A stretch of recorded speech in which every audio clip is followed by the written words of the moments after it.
ضلع گاندربل میں موجود شالہ بگ جو تقریباً 1675 ہیکٹر ایریے میں پھیلا ہوا ہے، یہاں پر ہر سال مختلف ممالک سے کئی اقسام کے پرندے پہنچتے ہیں جنہیں دیکھنے کے لیے عوام یہاں پر پہنچتی ہے، لیکن شالہ بگ آبی پناہ گاہ میں اس وقت کوئی بھی پرندہ نہ ہونے کی وجہ سے سیاح یہاں سے بے مراد ہی واپس لوٹ جاتے ہیں۔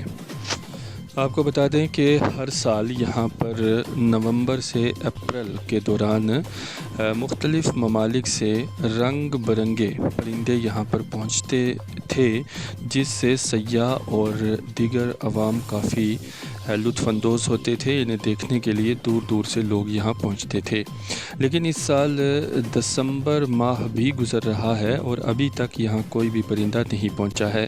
یہاں پر آنے والے کچھ سیاحوں اور مقامی لوگوں سے ہمارے نمائندے نے جب بات کی تو انہوں نے کافی مایوسی کا اظہار کیا اور کہا کہ یہاں پر کوئی بھی پرندہ نہیں ہے، جس کی وجہ سے وہ کافی مایوس ہو کر یہاں سے واپس لوٹ رہے ہیں۔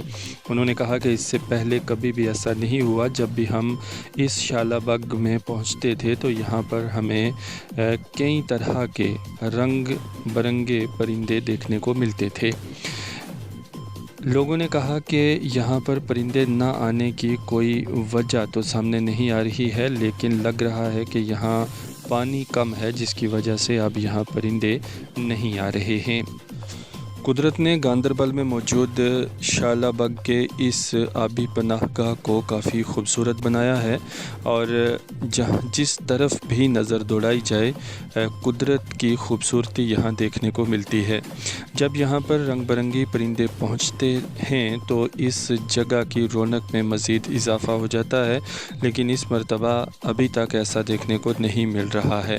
امید کی جا سکتی ہے کہ آنے والے وقت میں یہاں پھر اپنے پر پسارے ہوئے یہ پرندے آئیں گے اور یہ شالہ بگ ان کا استقبال کرے گا، اور نہ صرف مقامی لوگ اس جگہ سے لطف اندوز ہوں گے بلکہ سیاح حضرات بھی اس موسم کا فائدہ یہاں پر لے سکتے ہیں۔ گاندربل سے ہمارے نمائندے مختار احمد کی یہ رپورٹ دیکھیے۔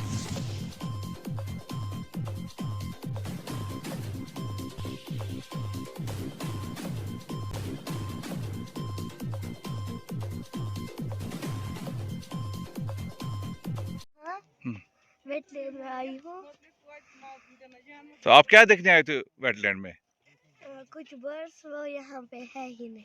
یہاں پہ نہیں ہے نہیں۔ تو پھر غلام محمد کتہ روزان پارِ بل یہ شال بگ ویٹ لینڈ جانور یہ آمد کہیں ات کیا وجوہات ون آمت کہین آب موجود پت آب اس کہین نہ دسا ونکس آمد نت آمت ونکس پہ گو وجہ آب چھ کہیں آب چھ کہین